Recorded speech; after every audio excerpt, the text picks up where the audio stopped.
ஆதி என்னும் பராபரையே அன்பான மனோன்மணியே ஜோதி எனும் பஞ்சகத்தாலே சொற்பெரிய கரிமுகனே தீது நீக்கும் கந்தவளே திருத்துகின்ற குருநாதர்களே 18 சித்தர்களே பண்பான பரமசிவமே ஓதியே ஜோதிடங்கள் உரைப்பதற்கு நாத விந்து வடிவாக நல்ல துணை ஆவீரே.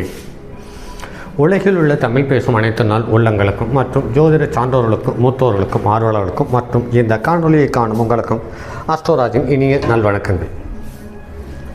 கிரகங்களும் காரகத்துவங்களும் என்ற வரிசையில் எண்ணற்ற தகவல்களை இதுவரையில் பார்த்திருக்கிறோம். அந்த கிரகங்களும் காரகத்துவங்களும் எப்போது எப்படி செயல்படுகிறது என்பது சார்ந்த ஒவ்வொரு தகவலாக ஒவ்வொரு எடுத்துக்காட்டு ஜாதகத்துடன் தருவதற்கான முயற்சியே இது 3வது காணொளி. இது முதலில் நாம் எடுத்துக்கொண்டது காதல் திருமணம். இந்த காதல் திருமணம் என்பது ஒரு ஜாதகத்தில் 3, 7, 11 புதன், சுக்கிரன், சந்திரன் இந்த 3 கிரகங்கள் 3, 7, 5, 11 இருக்கும் பட்சத்தில் அது சிறப்பாக அமைக்கிறது என்பதை நடைமுறை அனுபவத்தில் தெரிய வருகிறது. இது ஒரு ஆண் ஜாதகம். இந்த ஜாதகத்தில் பாருங்கள், பிறந்த தேதி 20/8/1944 8:11 இது மும்பையில் பிறந்த ஜாதகம். இந்த ஜாதகத்தில் பாருங்கள் நண்பர்களே, லக்னமும் ராசியும் ஒரே லக்னமாக அமைந்திருக்கிறது. அதாவது காலபுருஷனுக்கு 5வது இடம்.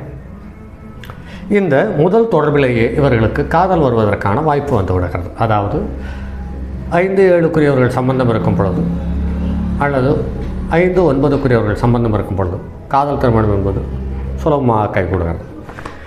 இந்த லக்னத்துக்கு 5ஆம் இடத்தில் கிரகங்கள் எதுவும் இல்லை. 5க்குரியவன் குரு 5ஆம் இடத்தை பார்த்து விடுகிறான். 4க்குரிய செவ்வாயும் 5ஆம் இடத்தில் பார்த்து விடுகிறான். லக்னத்துக்கு 9க்குரியவனும் 5ஆம் இடத்தை பார்த்து விடுகிறான். இது மட்டும் இல்லாமல் லக்னத்துக்கு 7ஆம் இடத்துக்குரிய கிரகமான சனி 11ஆம் இடத்தில் நின்று 11, 5க்குரியவர்களுடைய தொடர்பு வந்து விடுகிறது. அந்த வகையில் பார்க்கும்போது இது காதல் திருமணத்தை நடத்துவதற்கு உகந்த ஜாதகமாக அமைகிறது. அதாவது இந்த திருமணம் காதல் திருமணம் என்று பார்க்கும் பொழுது எப்போது நடந்தது என்று பார்க்கும் பொழுது சந்திர திசையில் குரு புத்தியில் நடந்தது. லக்னத்துக்கு 5க்குரிய புத்தி 12க்குரியவனுடைய திசை. ஸோ இந்த 12க்குரியவன் என்பவன் சரியில்லாத காரகத்துவத்தோடு சம்பந்தப்பட்டவன் அல்லது பாவ காரகத்துவத்தோடு சம்பந்தப்பட்டவன். அந்த வரையில் பார்க்கும்போது இந்த லக்னத்துக்கு 5க்குரியவனும் 8க்குரியவனும் ஒருவரே ஆனதனால் இந்த திருமணத்தை சீரும் சிறப்புமாக நடத்தி வைத்தார். இந்த குருவும் சந்திரனும் ஒருவருக்கொருவர் நட்பு கிரகம் என்ற எனும் பட்சத்தில் இவர்களும் திருமணம் செய்து வைத்தார்கள். இதில் பாருங்கள் நண்பர்களே, லக்னத்துக்கு 8க்குரியவன் காதல் திருமணத்தை 5க்குரியவனும் 8க்குரியவனும் ஒருவனாகி காதல் திருமணத்தை செய்து வைத்தது சிறப்பு என்று பார்த்தாலும் இந்த 8வது இடத்தை 10ஆம் பார்வையாக சனியும் 7ஆம் பார்வையாக செவ்வாயும் குரு என்று பார்க்கும் பொழுது அவனுடைய ஸ்தானத்துக்கு 6இல் மறைந்து 6க்குரியவனோடு சம்பந்தப்பட்டார். அந்த வகையில் பார்க்கும்போது இது முன்பின் தெரியாத புது முகத்தை திருமணம் செய்வதற்கான வாய்ப்பு திருவாதிரை நட்சத்திரத்தில் உள்ள சனி தந்தார். இது காலபுருஷனுக்கு 8ஆம் இடம். காலபுருஷனுக்கு 8க்குரியவனும் 12க்குரியவனும் 4க்குரியவனும் அப்படின்னு பார்க்கும்போது இது நீர் ராசி. அந்த வகையில் பார்க்கும்போது இந்த பெண் இது விரும்பி திருமணம் செய்த பெண் வெளிநாட்டுக்காரி. அதாவது மீன ராசிக்குரிய காரகத்துவம் கொண்ட நாட்டினுடைய ஒரு பெண் குழந்தை. அந்த வகையில் பார்க்கும் பொழுது இந்த ராசி லக்னம் ஒன்றாய் அமர்ந்து 5க்குரியவன் 5ஆம் இடத்தில் பார்க்கும் பொழுது காதல் திருமணம் சுலபமாக கூடுகிறது. சரி, இதுவரையில் காதல் திருமணம் எந்த கிரக அமைப்பு இருந்தால் காதல் திருமணம் நடக்கும் என்ற தகவலை பார்த்தோம். இதில் எந்த கிரகங்கள் காதல் திருமணத்தை செய்திருக்கிறது என்று பார்ப்போம்.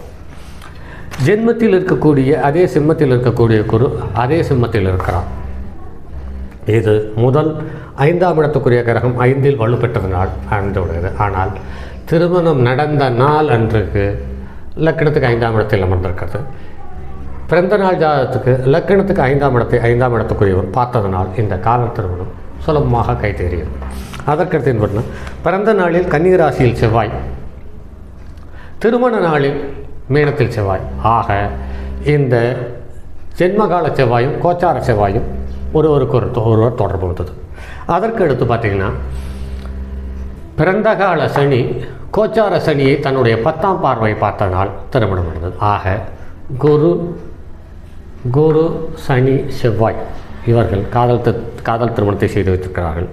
அது மட்டுமல்லாமல் லக்கினத்துக்கு 10வது இடத்தில், லக்கினத்துக்கு 5ஆம் இடத்தில், காலவருஷ லக்கினத்துக்கு 5ஆம் இடத்தில் சுக்கிரனும் சந்திரனும் இருந்தார்கள். அவர்கள் சிம்மத்தில் இருக்க அந்த சிம்மத்திற்கு 6வது இடத்தில் இந்த பிறந்தகால ஜாதகத்தில் சந்திரனும் சுக்கிரனும் சிம்மத்தில், திருமண நாள் ஜாதகத்தில் சந்திரனும் சுக்கிரனும் மகரத்தில். ஆக 6, 8 அமைந்தது. இது திருமண வாழ்க்கையில் ஒரு பெரிய ஏற்ற இறக்கத்தை தந்து நெருக்கடிகளையும் தந்தது. அதே சமயத்தில் லக்கினத்துக்கு 8வது இடத்தை சனி செவ்வாய் ராகு கேது சம்பந்தப்பட்டால், செவ்வாய் தன்னுடைய 7ஆம் பார்வையாக பார்த்தார், சனி தன்னுடைய 10ஆம் பார்வையாக பார்த்தார். இதற்கு திரிகோணத்தில் இந்த 8வது ராசியில் எந்த நட்சத்திரம் இருக்கிறதோ அதே நட்சத்திரத்தில் தான் லக்கினத்துக்கு 12ஆம் இடமும் இருக்கிறது. ஆக 8, 4, 12 தொடர்பு வந்தது. இந்த காலகட்டத்தில் ஒரு பலமான நெருக்கடியை தந்தார். அந்த நெருக்கடி இவருக்கு பலமான ஏற்ற இறக்கத்தையும் தந்தது. இந்த ஜாதகத்தில் பாருங்கள் நண்பர்களே, லக்கினத்துக்கு 3க்குரிய மாரகாதிபதி, 8க்குரிய அஸ்தமாதிபதி. இந்த லக்கினத்துக்கு சரலக்கணத்துக்கு 3, 8க்குரியவர் மாரகத்துக்கு நிகரான கண்டத்தையே தருவார்கள் என்பது நியதி. அந்த வகையில் பார்க்கும் பொழுது இவருக்கு நெருக்கடி என்று வரும்பொழுது எந்த நெருக்கடியாக இருந்தாலும் அது பலமான நெருக்கடியாக மாறும் என்பதில் மாற்றுக்கருத்தில்லை. ஆக இந்த ஜாதகம் சனி செவ்வாய் குரு ஒருவருக்கொருவர் தொடர்பு கொண்டு பிறந்த காலத்துக்கும் கோச்சார காலத்துக்கும் தொடர்பு ஏற்பட்டதனால் இந்த திருமணம் நடந்தது. இந்த திருமணம் காலபுருஷனுக்கு 8ஆம் இடம் வலுவாக இருந்ததனால், அதே சமயத்தில் 12ஆம் இடம் ராகு கேது வலுவாக இருந்ததனால் இந்த திருமணம் மேலை நாட்டில் உள்ள இன்னும் ஒரு காதல் திருமணத்தை அடையாளம் காட்டியிருக்கிறது என்பது மாற்று கருத்தில்லை. சரி நண்பர்களே, இந்த ஜாதகம் யாரது என்று எல்லோரும் மனதிலும் ஒரு சின்ன கேள்வியும் எதிர்பார்ப்பும் இருக்கும். இந்த ஜாதகம் முன்னாள் பிரதமர் ராஜீவ்காந்தி அவர்களுடைய ஜாதகம். இது எல்லாமே வலைதளத்திலிருந்து எடுக்கப்பட்ட தகவல்கள் மற்றும் மாத இதழிலும் வருட இதழிலும் இருந்து எடுக்கப்பட்ட தகவல்கள் என்பதை கருத்தில் கொள்ளுங்கள். அதே சமயத்தில் இந்த காணொளியை பார்க்கும் நண்பர்கள் வேறு ஏதாவது கிரகங்கள் இந்த திருமணத்தை செய்து வைத்திருக்க வாய்ப்பு இருக்கிறது என்று உங்களுக்கு தோன்றினால் அதையும் சொல்லுங்கள், பார்ப்போம். அதே சமயத்தில் இங்கு உத்திராடம் 2ஆம் பாதத்தில் கேது, சூரியனுடைய நட்சத்திரம், புதன் கேதுவோடு சம்பந்தப்பட்டு உத்தர நட்சத்திரம், செவ்வாய் உத்தர நட்சத்திரம். ஆக 3 கிரகங்கள் உத்தர நட்சத்திரத்தில் இருந்தனால் இது இவருடைய வாழ்க்கை துணையை இவரே முடிவெடுப்பதற்கான சந்தர்ப்ப சூழ்நிலை உருவாக்கி இந்த திருமணத்தை செய்து வைத்தது என்பது கூறி மற்றும் அடுத்தது ஒரு பதிவில் சந்திப்போம். அதுவரை உங்களிடமிருந்து விடைபெறுவது உங்கள் அன்பு நண்பன் எம் ராஜரத்தினம்.